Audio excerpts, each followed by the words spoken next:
Music for this episode of About to Break is provided by Cat Beach Music. Whether you're looking to score an entire film or just need to find the perfect vibe for your next commercial project, our friends Bobby and Jen Hartree have what you're looking for. Check them out today at catbeachmusic.com.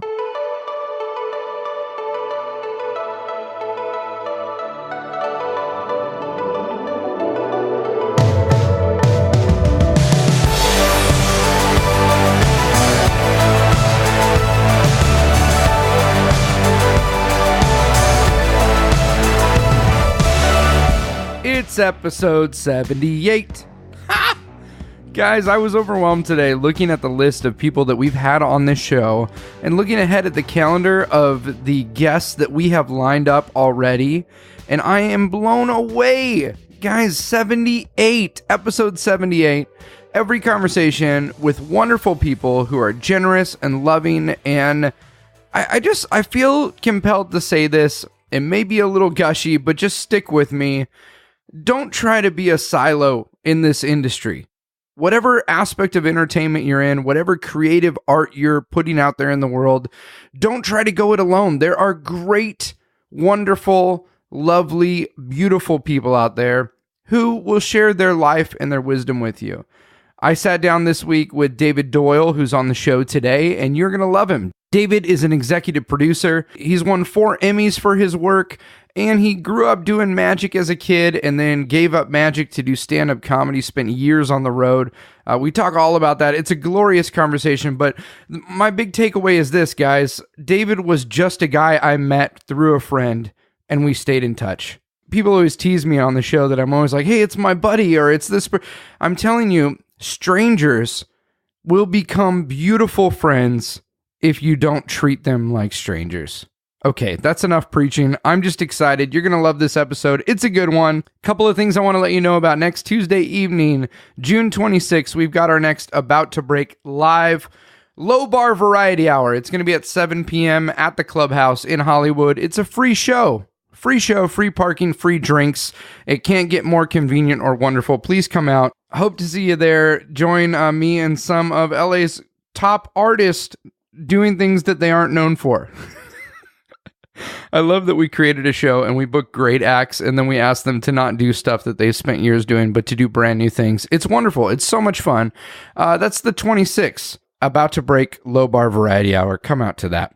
It's going to be great. Then the 28th through July 1st, I will be back at the Magic Castle in the Peller with my good buddy Jimmy H. And we've got a really fun show, brand new show that we put together. So if you guys plan on coming to the castle, stop by, say hey. We're going to be doing, I think, 8, 10, and 11:30 p.m.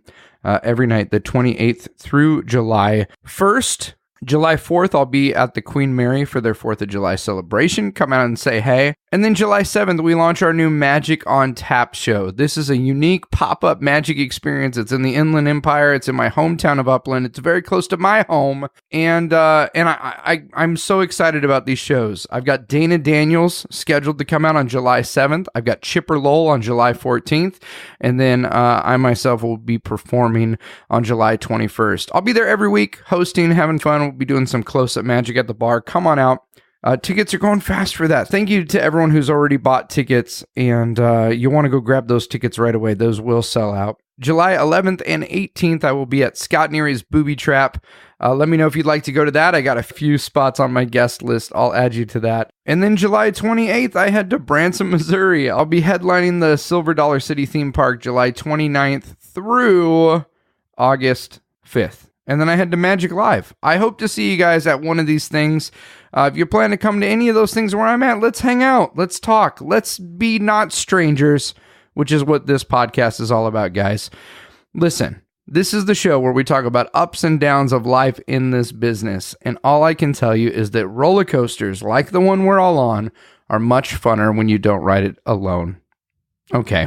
That's enough gabbing. Sit back, relax, and enjoy episode 78 of the About to Break podcast. This wonderful conversation with my good buddy, David Doyle. No, I'm not a writer. Okay. Something is about to break.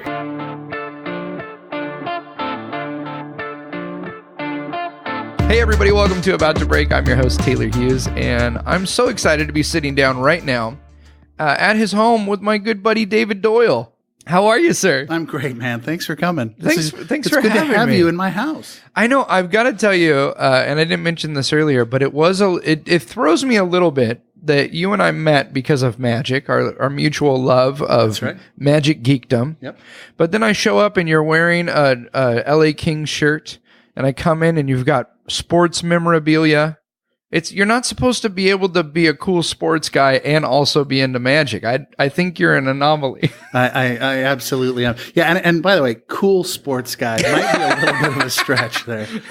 That's more of pointing to how uncool I am. I'm a lifelong Dodgers fan. I bleed Dodger blue, so that's pretty much the extent of my my fandom. Was that like your whole family was Dodger fans? Like who was the patriarch of the Dodger? Well, my dad loved all sports. My dad played pro football for a little while, actually, for a couple of years, and that wasn't his main thing, but he loved all sports. So I grew up with an appreciation of sports from him.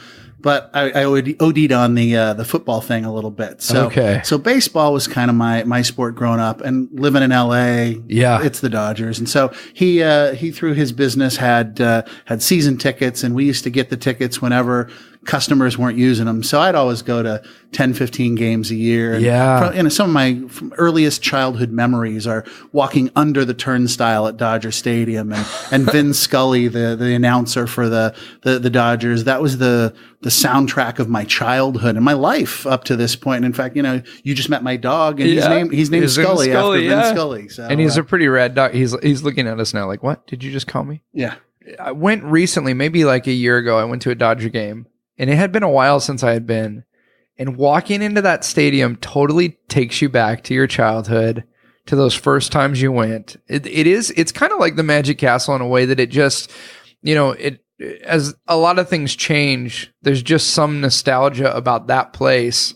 The Dodgers are probably one of the few teams that haven't totally like rebuilt their stadium Yeah, I think I think the stat is it's the third oldest stadium in Major League Baseball behind Boston and Chicago. And so, and it's pretty much, it's been restored in a lot of ways to look exactly like what it was when it was first opened. I think it was 1960 or somewhere around there that it was first opened. And so the colors of the seats, everything, the palm trees lining the stadium, it's just, it's nothing like it. Oh, it's so cool, man. Yeah. And we do have do they still do the right field pavilion where it's like all you can eat now? I believe they do. I You're like trying to avoid. I have not participated in the all you can eat right field pavilion, but I will hit Dodger dogs when I'm at the games. You can't not. Do you have a record on how many dogs you've done? I'm sure as a kid I did a lot, but I mean as an adult I think I've eaten 3. There was a $1 Dodger dog night this season just a few weeks ago, and I managed to down 3. That's awesome. We lost that night though. That probably had nothing to do with the dogs. Huh? I took it out on the $1 Dodger dog. So, So, did you ever play sports when you were a kid, or was I did. Okay? Yeah, and so that's the anomaly right there. Is I managed to sort of bridge that gap growing up, where I was a magic geek. I started doing magic as a kid, and I was one of the juniors. 4 or 5 years old. I got my first magic kit, and it was my thing. I was an only child, and I was starved for attention. So it was a way to draw people's attention. Say, look at me, I can do something you can't. That was like so many of us that did magic. That was the reason for it. But so I started then, and I got into the juniors when I was 14 years old, and so, but I managed in school to bridge that gap. So, because I played football and baseball. And then I did speech and debate also. So I did the nerdy stuff, and I did the cool athletic stuff, and everybody accepted me. So it was okay. So I managed to be in all the groups. I feel like with comedians and magicians and variety artists, the more I talk with friends about like what their life was like growing up, it almost seems like none of us really had a group that we attached to, but because we had these little things we did, were accepted, like could kind of roam from the jocks to the nerds to the, Yeah. I mean, even in high school, I realized the other day, I was like, I had a couple friends that were like, my good group of friends, but I never really hung with just one group. I kind of just roamed. Yeah. Well, I was just oblivious to that sort of clique thing, maybe it was just me. I'm sure there were. I went to a large high school. We had a graduating class of like 750. Oh, yeah. And so big school. And so there was every clique you can imagine.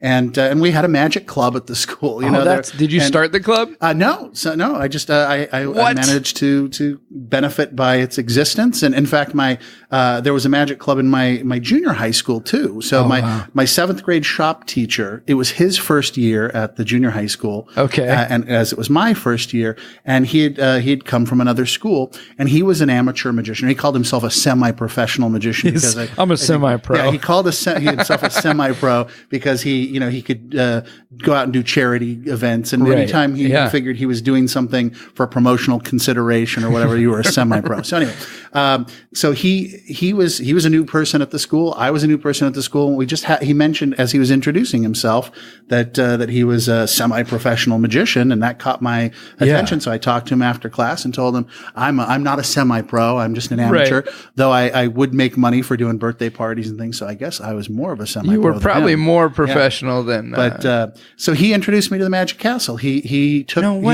there were 3 or 4 of us that were interested in magic, and so he took us to the Magic Castle. And that Sunday they used to just do Sunday brunches, right? Yeah. And that Sunday that I was there, there was a magician named Danny Scott, who I later got to know because he was a junior. And so he did a bird act, in white tux and tails. It was pristine. It was beautiful. And it totally lit my fire. So I worked and worked and worked. And I auditioned for the juniors and I made it in. And then I got to meet Danny Scott and we became friends. But the juniors, that was a big part of my life growing up. Oh, me too. I think regularly how lucky I was because we didn't live in LA. We lived in Azusa, which was like a good, 45 minutes away from LA. Yeah. But to have parents that would be like, okay, I'm going to drive you on a Saturday and drop you off and just hang out for, a few hours while you guys are eating hot dogs and doing card tricks. And well, it was a little different time too. This was the early 1980s. I'm a little bit older than you. And so my parents, in the beginning, they'd drive me up there and they'd pick me up. And then after about 6 weeks of that, I got the talk. And the talk for me was, all right, we appreciate the fact that you're going to the Magic Castle. We want to encourage that, but we've bought you a bus pass. And so I lived in Arcadia, which is not far from Azusa. Oh, not far at all from Azusa. So a couple cities over. I would take the bus from Arcadia and I had to change in Pasadena, which at the time, Pasadena is pretty cool now. It's hip and it's gentrified. But at the time, it was me and 2 homeless dudes on a bench. Yeah. And there were all these burnt out, buildings and stuff. So I change buses and get off in Hollywood. And I knew the bus driver. And so every weekend, every Sunday, from the time I was 14 until I got my license at 16 and could drive, I took the bus. And it was an hour and a half each way. And I'd meet up with the other juniors up there and we'd hang in the library. And that was the days when Vernon and Daryl and Amar and those guys, they were hanging out. So so when you were a junior, you got to meet Vernon and Amar and those guys and Larry Jennings and all that. They were up there. And so, we were, they didn't like take us under their wing or anything. Yeah. But if we were working on something, there were 3 or 4 of us that, in my group was like Mark Matsumoto and Ben Mack. And I was a little younger than like the guys like Danny Scott and Ed Alonzo, Kevin James. They were in the group. Totally. When I was, when I got in there, Christopher Hart, Lorenzo Clark, those guys were all in the group. But they were a little older than us. So we'd have our little clique and we'd hang out every Sunday up at the castle in the library. And at the time, the close-up gallery was always empty. They didn't have scheduled shows. We would just go do shows for people. They let us just kind of have run of the castle. Awesome. And so that was really where, I learned so much, is just coming up there and watching Daryl and Amar and those guys hang out. And they hung out all the time at the castle. Magic is one of those weird genres of entertainment where you can meet your heroes just by hanging out at the castle. It's true. That can't happen as a musician. I mean, you can't go like, oh, I'd love to meet Bono, and then it happened. It's true. Yeah, absolutely. And that happened with me.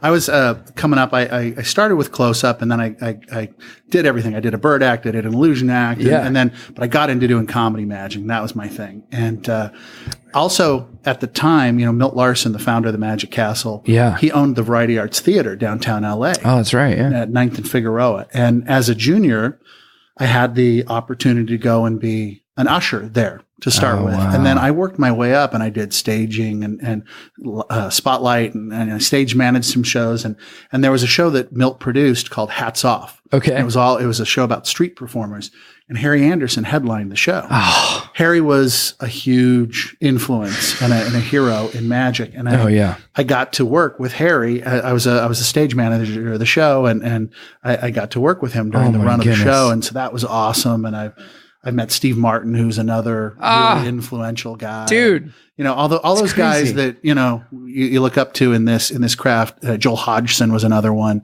He was a huge influence. I've gotten to meet him. And so those were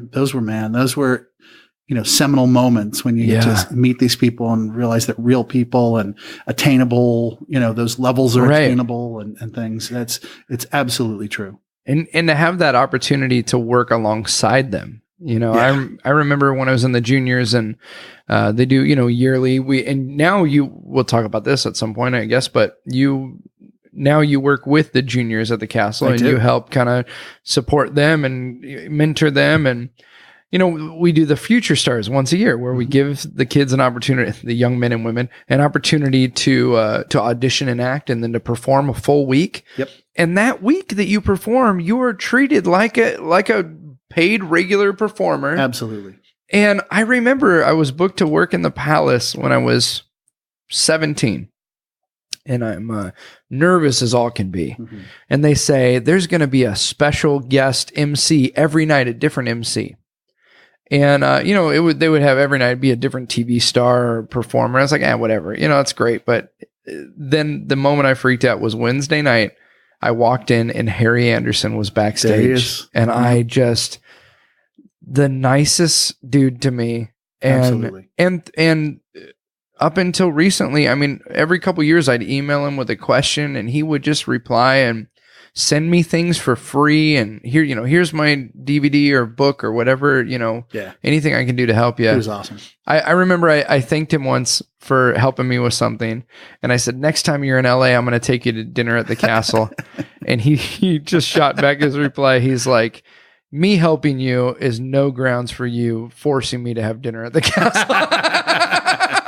Or threatening me with dinner at the castle. And I was just like, it's amazing. Yeah, that's awesome. So cool, man. Yep.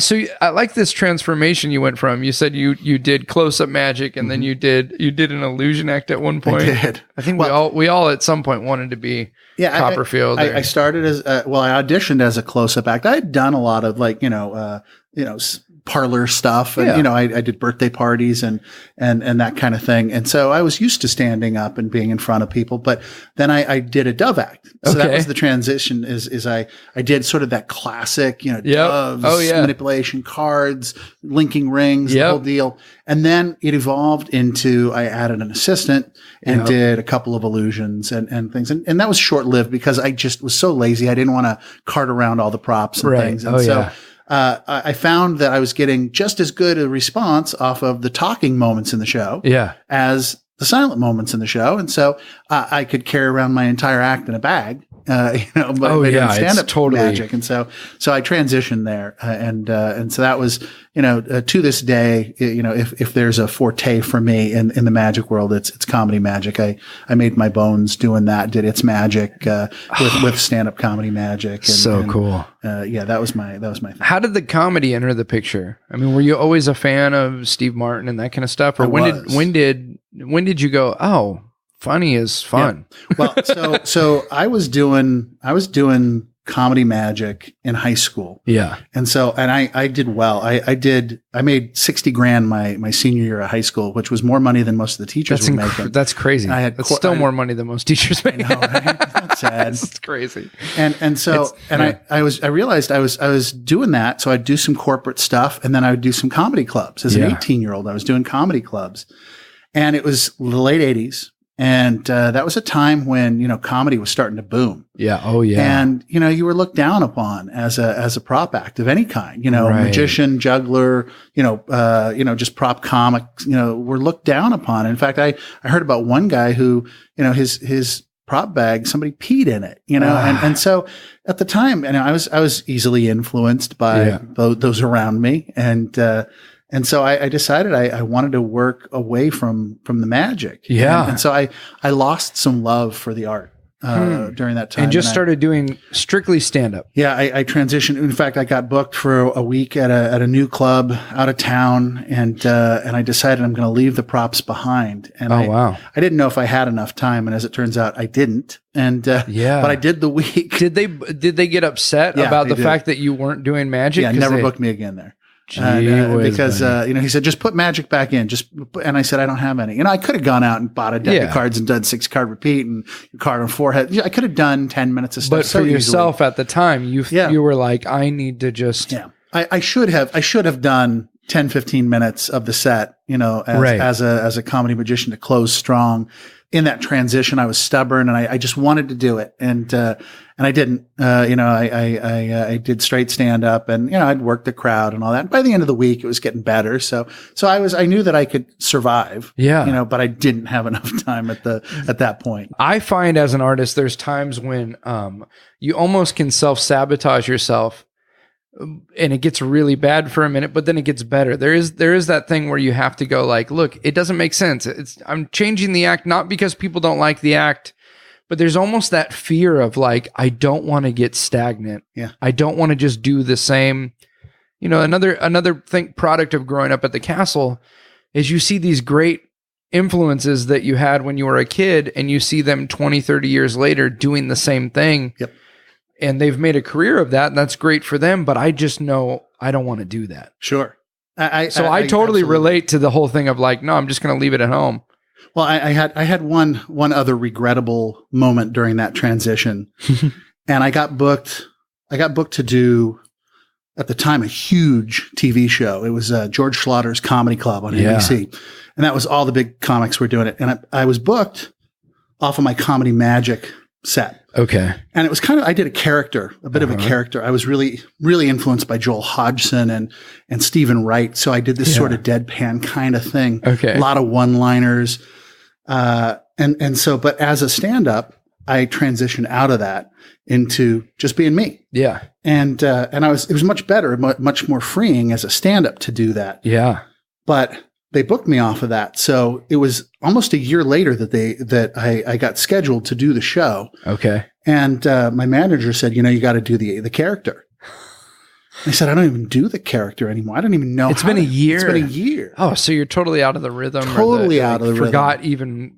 And he goes, well, you got to do something. You got to do semi-character. And I was like, oh, what does that mean? But anyway, so I showed up and I was going to do kind of the character, kind of not. Yeah.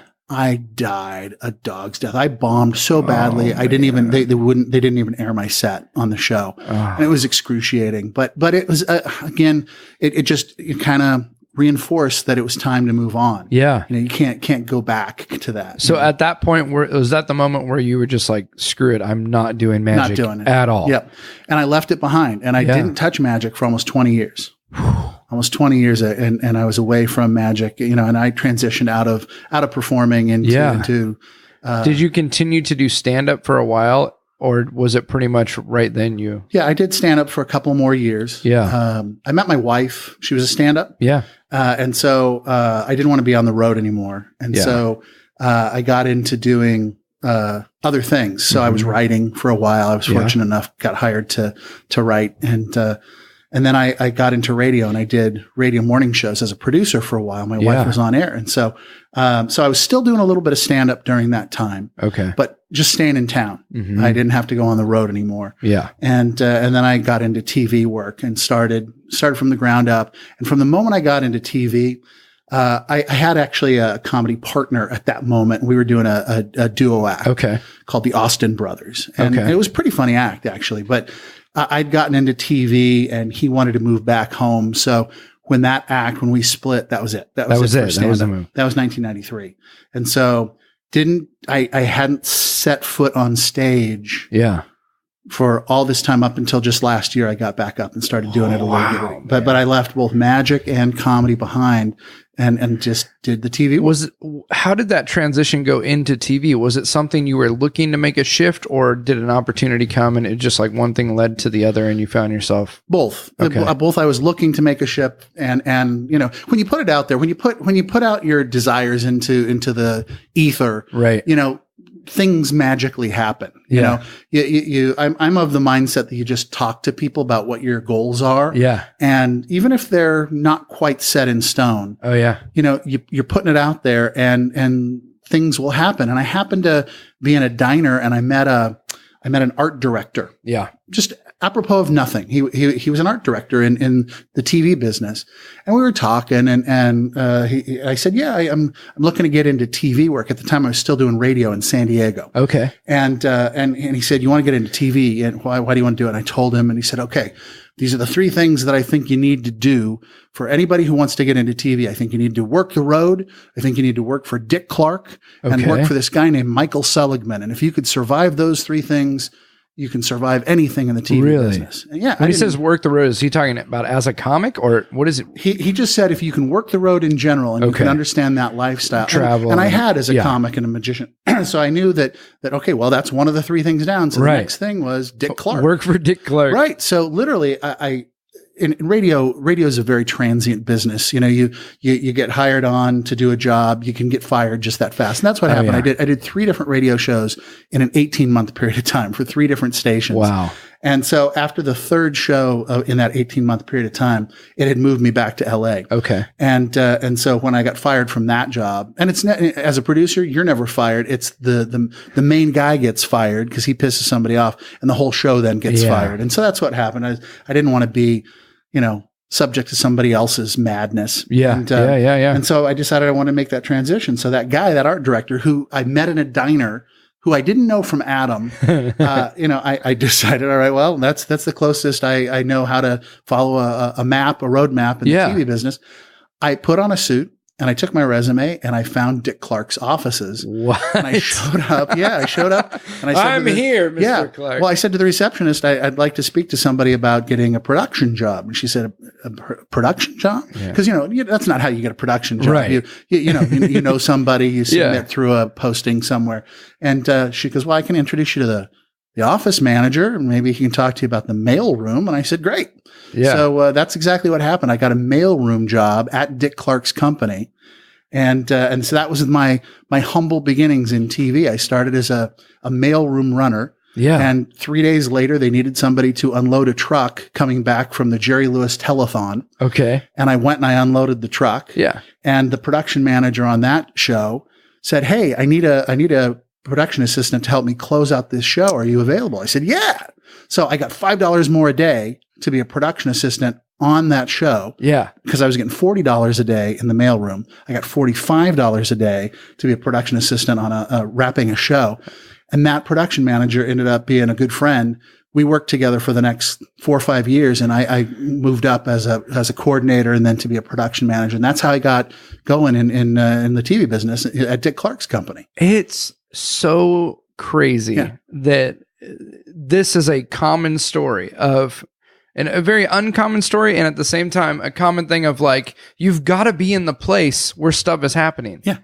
You just got to put it out there. Because Steve Martin's the one who said, he's like, if you want to do stand-up, well, and you live in Ohio, that's fine, but you need to move to LA, New York, or maybe Chicago. Yep. You know, and he's like, because opportunities come constantly. Yep. But if you're not within pointing distance, if you're not in the room when the decision's made of who's going to get the gig, you're not going to get it. Yeah, and that's what you did. You're just like, well, I'm going to go to this place. And then they said, who wants to unload the truck? I'm going to unload the truck. Yep. And I had a smile on my face. Yeah. That was the thing that's what made me different from everybody else that was trying to be a production assistant. Yeah. I loved it. Because I'd been beaten up in radio. I'd been on the road as a comic. I knew guys who had their prop cases pissed in, and you know, being around TV, this was kind of, you know, I'd made it, and I didn't care that I was unloading trucks and you know, getting dirty and sweaty and working, you know, the old mantra, first in, last out, lowest paid. I didn't care. You know, I had a smile on my face, and that's what set me apart from every other PA. I hope you're enjoying this episode of the About to Break podcast. 3 quick ways that you can help us out here at About to Break. The first one is to go on iTunes and leave us a review. If you enjoy the program, please leave us a 5-star review. Big thank you to everyone who's already done that. If you haven't yet, please jump over to iTunes. You'll need your iTunes account information, but you can click on the podcast, leave us a 5-star review. Just leave us a 1 or 2 sentence little blurb there. Let people know what you like about it. That helps us out huge. Second way you can help us at About to Break is by becoming a producer. Our goal is to have 1,000 people giving at least $1 a month to help offset the cost of producing these shows, and it does take time. And it is a passion project. I will continue putting these out for free because I think it's a helpful conversation. But anything you can do to help us out by producing the show would be awesome. Go over to abouttobreakpodcast.com, click on Become a Producer, and see what that's all about. Last thing that you can do, and this one is also a real simple way of making a difference, is just sharing the podcast. All right, when you see it out there on social media, on Instagram, Facebook, go ahead and follow along and then share it with your friends. Let someone else know how much you liked it because it sure does make a difference. All right, back to the program.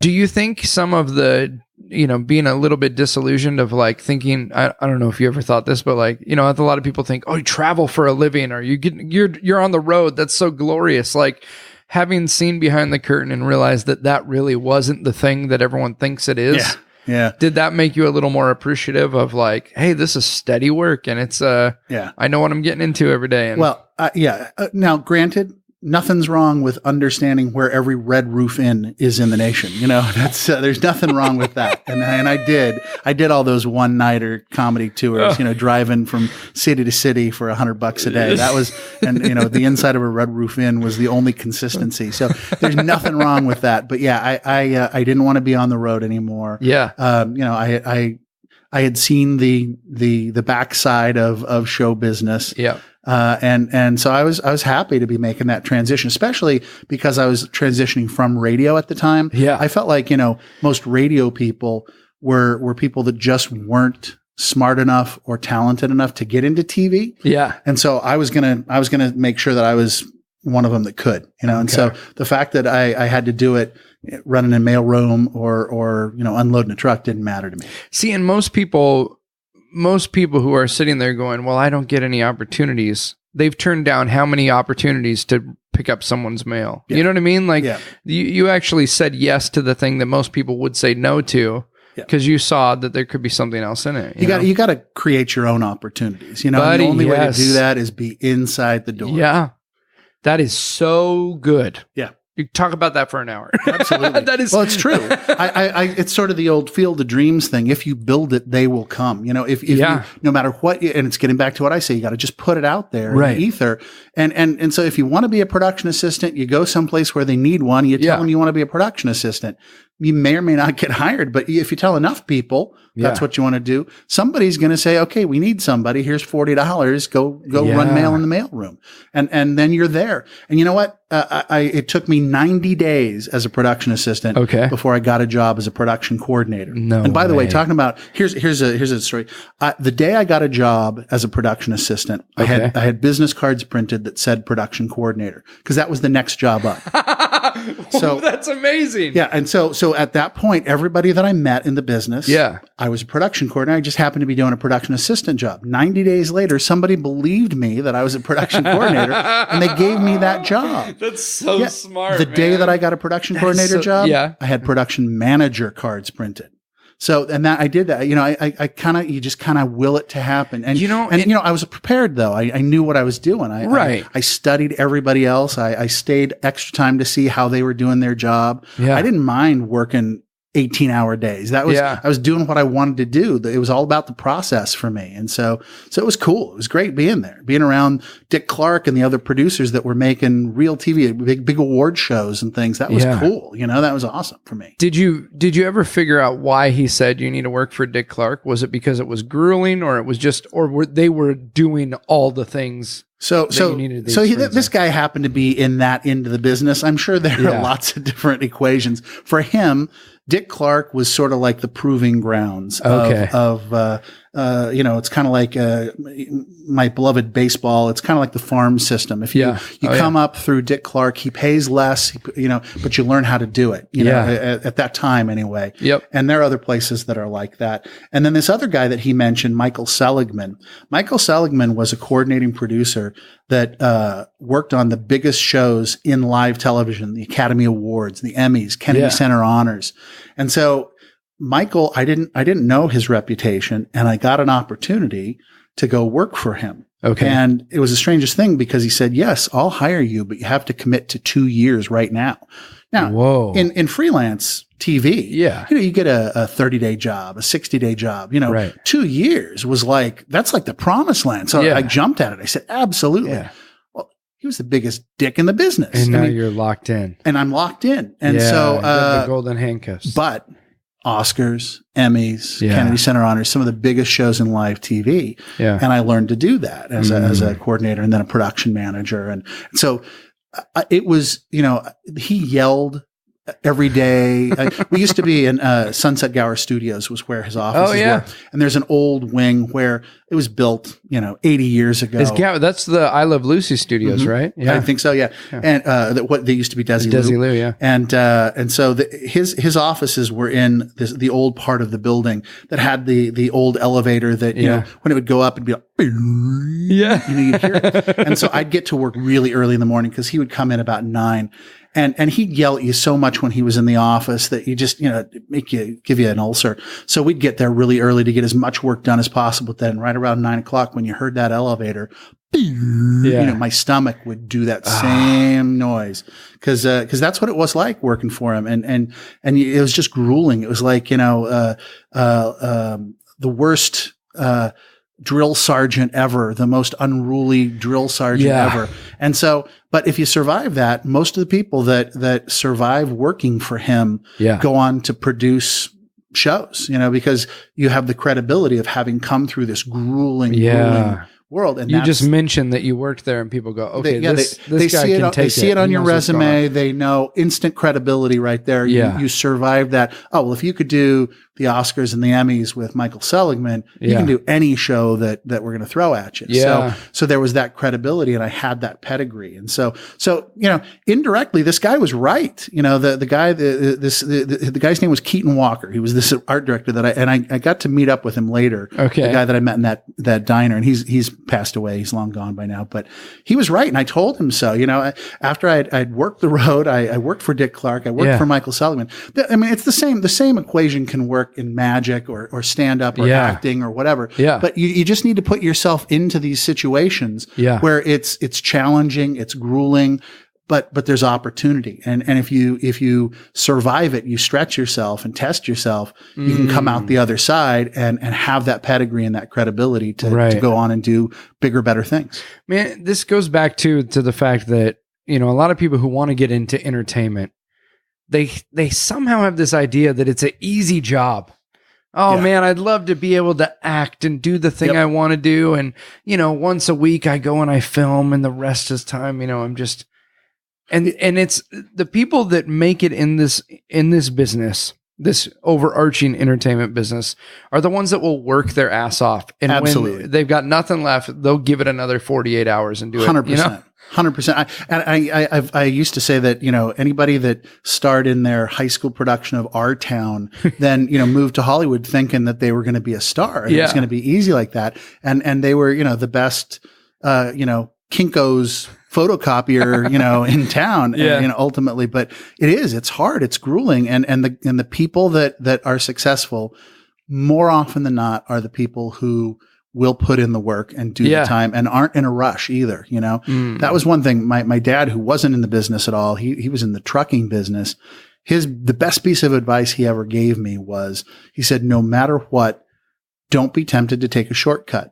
Yeah. Learn every job along the way. That way, when you get to be the boss, nobody's going to pull the wool over your eyes. Nobody's going to tell you that it takes longer or it costs more or you can't do it this way or that way, because you will have done that job and you know it.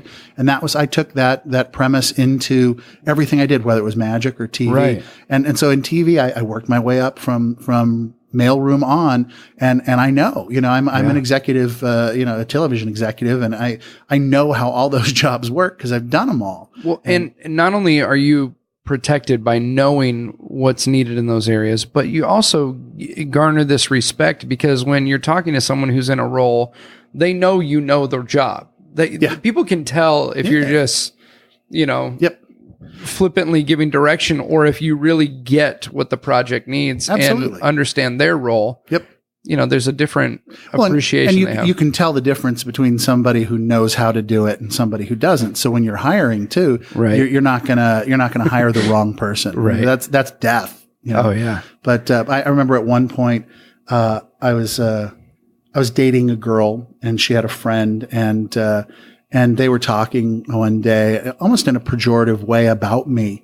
And I said, what are you talking about? And she said, we were just talking about how lucky you are. I said, what do you mean how lucky I am? And she said, well, everything you kind of work on, you try to do, you find some success, and we don't. And that's because I got up at 6 this morning, and I read about that, and I stayed up till midnight researching that. Oh yeah. And they didn't. And I know a lot of other people like me, and a lot of other people like her, and the people that worked hard are the people that ended up getting the jobs and having the opportunity come their way because they were prepared. Yeah, man, that's so huge. That's so huge, David. Yeah. Because I've gotten that throughout my life where it's like people will say like, oh, it's so lucky that you got to do that. And then you know that you put more time and energy and study and research into getting that thing than you're ever going to get dough that's going to, what I mean? It's like, absolutely. People are like, oh, you're lucky you got to do that thing and it paid this and it was only 1 day's work. It's like, no, it was 6 months work getting that 1 day of work. Yeah, it was 20 years work, everything I ever learned to get to that point. Yeah. Absolutely. What was the moment where you felt like, okay, I've settled into TV and this is what is going to be my career? Was there a moment when you remember being like, okay, this is... I always, from the moment that I started doing it, I knew it was going to be my career. Yeah. It was, I felt kind of like this is more my space. There's, I like the people that are doing this. And I liked being around it, and the adrenaline of live TV and seeing something go from an idea to, the stage being built and an audience pouring in, and then you do it and it's out there. I loved that arc. I loved that arc of creation. And, it's that way with magic. It's that way with stand up or screenwriting, anything. It's the same thing. Seeing it come together and actually be done is a truly magical thing. Right. So the very first time that happened for me, I was smitten, and I knew that was it for me. Yeah.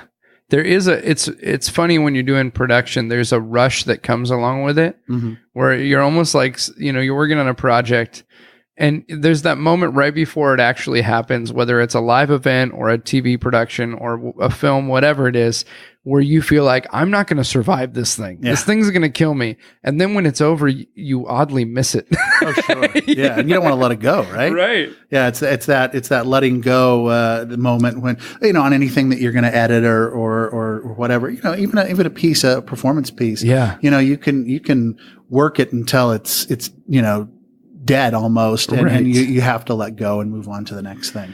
So I know that there's, projects you work on that you've got to absolutely love, and there's a project that you do and you're like, man, I just feel so grateful to be part of this experience.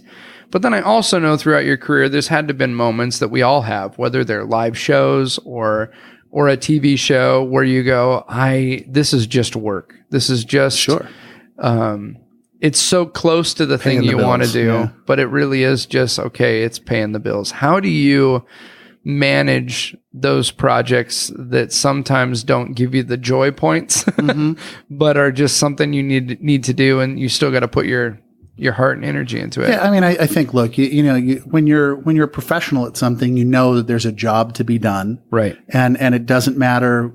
Yes, it's so much easier to go to work when you're doing something that you're passionate about, right? But if you're passionate about the process of all of it, You know, it's okay. If you can find what's, you know, cool and what's great about that project, or even the concept of making something that doesn't promise to be that great. Yeah. Great. You know, if you can bring your own self to it. I've done stuff that, you know, I've gotten lots of critical acclaim for. Yeah. And I've done stuff that has been just trashed. You know, I mean, I keep 2 documents on my desk at work. So I got into a thing for a while where and to this day, I'm known for a lot of the animal projects I've done. Yeah. I ran programming at Animal Planet for a while. And then we do a lot where I am now. It's not the only thing I've done, but I got known for that. And so when I was at Animal Planet, I actually created a thing called Puppy Bowl. Okay. And Puppy Bowl, it's, you know, about 12 or 13 years in now. Yeah. And I've been interviewed by Rolling Stone. It became a bit of a pop culture phenomenon. Yeah. And in fact, Associated Press or Yahoo TV, one of those, called it the greatest idea in the history of television. Wow. Right. So, you know, you feel pretty good about yourself. Yeah. And then I did another, show for Game Show Network, that was called the Meow Mix Think Like a Cat Game Show. And the New York Times, I had never been reviewed in the New York Times before that. And, New York Times, I can do this from memory. These are the 2 documents you have. The one about the critical acclaim. The one that calls it the greatest idea in television history. And then the New York Times, I've got highlighted, not only one of the worst television shows in the history of TV, but also a significant step toward the decline of civilization as we know it. In the New York Times. And then there's my name, David Doyle, executive producer. And so that's the way that, you know, you can keep humble. You know, when you feel too smart about yourself, you know, with Puppy Bowl, and then the Meow Mix Think Like a Cat Game Show brings you down to reality. When you're in the midst of a project too, you know, there's always, whether you're editing a video, I do this because I edit stuff, and there's moments where there's that moment where you're like initially excited. Yeah. You're like, I'm so glad we're doing this. Then you start filming, you're editing, and there's a moment in the editing process I've experienced every time where you go, I don't even know if this is good anymore. Yeah. And then and then you get to a point where you're like, okay, yeah, I think it could be a thing, but then you put it out there and you wait to see the response. And you just hope. You just hope. Yeah. You hope that the planets have aligned. And that's truly what it is, to have a hit of some kind in whatever you do. The planets have to align because the odds are against you. Yeah. In TV or film or anything, the odds are against you. You can put in the time, do the work, you can have the right instincts, you can have great people, you know, you can have great marketing and great finance, everything, and then it flops, you know, and it's just, the planets didn't align. And I don't know how. Sometimes it's timing too. Mm-hmm. I mean, like a major news story breaks the night your thing's going to come out, or, you know, and then nobody watches it, or I mean, I obviously you've had major success, and walking into your home, I walked past a series of Emmy Awards, which were very heavy. I never realized how they are, right? heavy. They're so heavy, but also really cool. They are cool. But there has to have been a moment, you know, where you were like ready to just go, I want to do something else. Have you had that moment? I know you had it in Magic and in stand-up. Yep. Has there been that moment in the TV production side where you're like, I don't know if I want to do this anymore? Yeah, sure. You know, I mean, if you do anything long enough, you know, you want to explore other things. But I've also, you know, I've had that internal dialogue and you know, where I've asked myself, what would be the next thing? What else, you know, where do I evolve and then to? What? And that's the thing. And I've always had that. Yeah. You know, always along the way. Right. Then what's the next and name on the business? What's the next title on the business card? Yeah, I don't have that next business card right now. So I don't think I'm done. I'm not done with TV. I'm happy doing what I'm doing for the most part. But sure, I have those moments where I think, you know, and that's why I started doing stand-up again. And that's why I got back involved in Magic again. And what drew you back into Magic? Because you said you took 20 years off. I took 20 years off of Magic. I always kept my membership at the Magic Castle. Okay. Would go up. Would still go up and watch shows. Go up and I still have friends that are performers and would stay in touch. But I wasn't that involved in it. And then I had that realization as I have one son, one child, and he's just graduated from college. But 4 or 5 years ago, I realized, okay, he's going into college. Yeah. And, my work is almost done with him. You know, I mean, you're always a father, but, Right. the hard work, is almost done. that's the goal is that you get to a point where you've poured into them, and now they're going to go out and do the thing themselves. They're gonna be, an adult and go off and make their way. And so I was thinking, I miss those days of when I was a junior hanging around at the castle with Vernon and Daryl and Larry Jennings and those guys. And I miss the passion that I had for creating those things. And so I started playing with magic again. And, a lot of close-up stuff. And I bought a set of cups because I'd gotten rid of almost everything I owned. What was it like when you picked it back up for the first time? Did you remember it? Was it like any muscle memory, or was it a little bit like? I don't know how it is for everybody else, but for me, it's not like riding a bike. Yeah, I have a ton of rust to shake off. I mean, I was pretty good at it. Yeah. But I'm not pretty good at it anymore. It's I have some performance anxiety, so I haven't gotten back out there as a magician and performed yet. As a stand-up, I have, but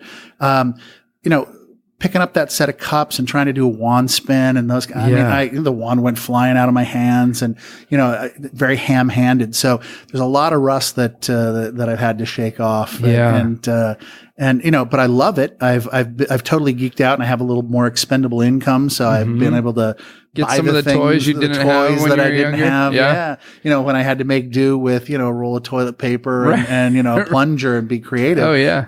Now I can have stuff built. I can have things custom made. I can buy more cups if I want to. And it's nice to be able to do that, but it's not necessary. But for me, it's just that's the end of it. That's kind of been fun. And so as I've acquired stuff, then I work on it, and I've gotten back into it, and I got back involved with the juniors at the Magic Castle, and that's been fantastic. How weird is it being on the other end? I mean, because you were the kid growing up there, hanging out, listening to the other guys kind of mentor you, and now you kind of get to be on the other end. Is it?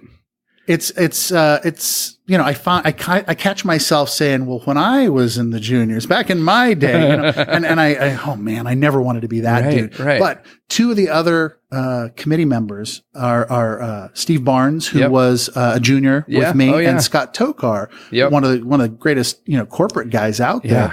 But he was a junior when I was a junior, and so they're there with me, when we're at the meetings with the kids. So it's kind of like hanging out again, with those guys that I hung out with years ago. It's we can geek out, and Bill Goodwin, who was a junior, he's the librarian.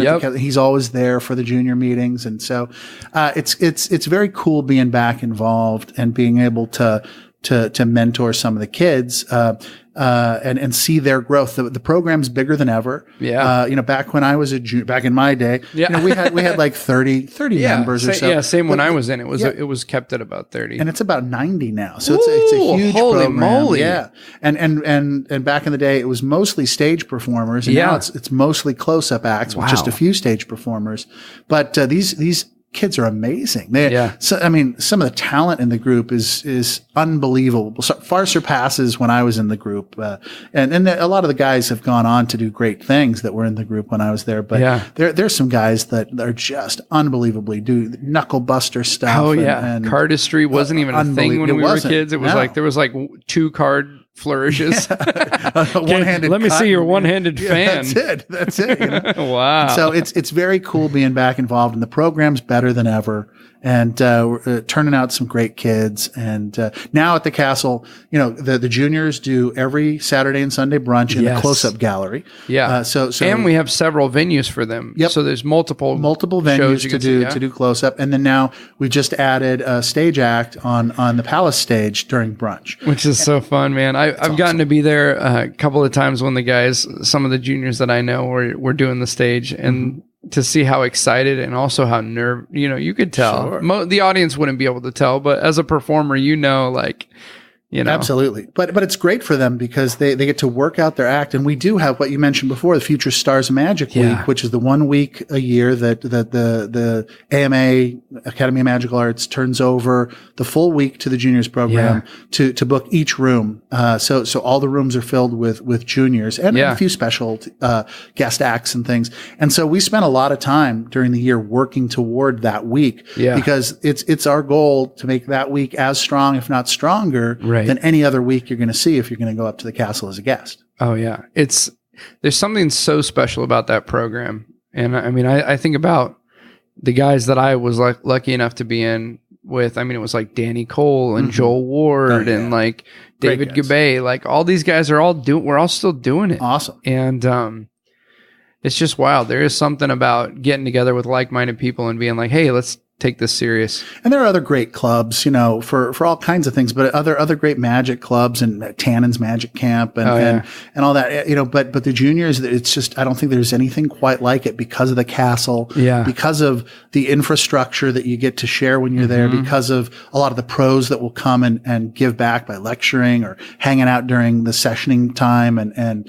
it's really a unique, and I credit the juniors a great deal for my success, for just understanding professionalism. A lot of what I employ today in my day-to-day work, I learned during my time as a junior. Yeah. I think that anyone who's great at anything, you find a place, whether it was the juniors at the castle or playing guitar at their church youth group, or everyone who's great was somehow given the opportunity to be really sucky at it in front of people. Yeah. You know what I mean? Like we forget that like these people that are so amazing used to not be able to carry a tune or tell a joke or be a good storyteller.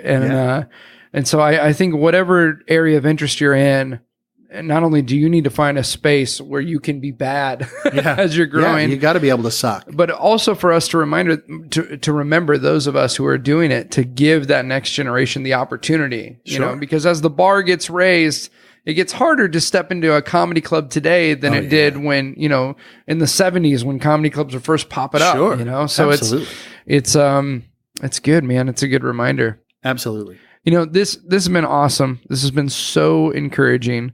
And so insightful, man. And I say this constantly, that this show was never intended to be a how-to guide. It's more of a survival guide.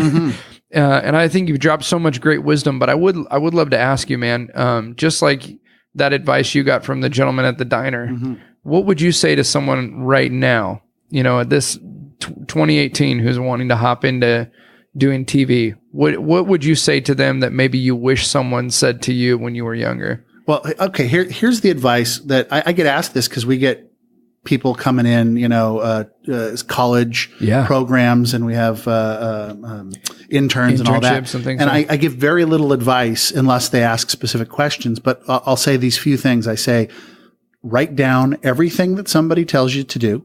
Keep a little pad of paper and pen in your back pocket. Because write down everything, because I didn't when I first started and I paid the price.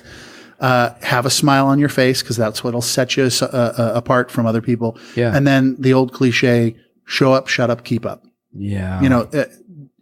Don't tell everybody how cool you are. Don't talk about yourself. Show up, be early. Don't be on time, be early, because on time is late in our business. Yeah. Get there early, keep your mouth shut, and just keep up. And get the job done. Don't, just always look busy, and genuinely be into learning the craft, because if you ask questions, people are happy to answer, because that makes it easier for me the next time, because I don't have to explain it. So those three things: write everything down, show up, shut up, keep up, smile on your face. Simple little bits of advice, but man, makes all the difference. So good, man. Thank you for taking the time to do this. Yeah, this was good. I appreciate you sharing your heart, man. Absolutely. Anytime. And I'm really sorry that you've gotten down to this far in the barrel after 75 or 76 podcasts. Oh, please. That's down to me now, but hopefully very we'll survive. You know very well we've been talking about doing this for way too long. We have been. I'm glad we did. I'm glad we did it. And now we're going to turn these mics off, and we're going to go to the Magic Castle. Absolutely. And we're going to see, this week is insane. It's unbelievable. I can't believe it. David Williamson and John Carney and Heller. Michael Ammar. Bro, can I just tell you, I mean, I'm primarily a comedy magician and storyteller, but my close-up magic, when I do close-up magic, it is still 90% Michael Ammar Easy to Master Card Miracles. Unbelievable. It is the best stuff. Yep. I mean, I'm so excited. Do you know this? I have never seen him perform live. No ever. Way, really? Never. Oh, this is going to be a treat. Yeah. I'm a grown-ass man. I've never seen Michael Ammar perform. Well, let's go. We're going to go. Okay, we're going to go. Bye, guys.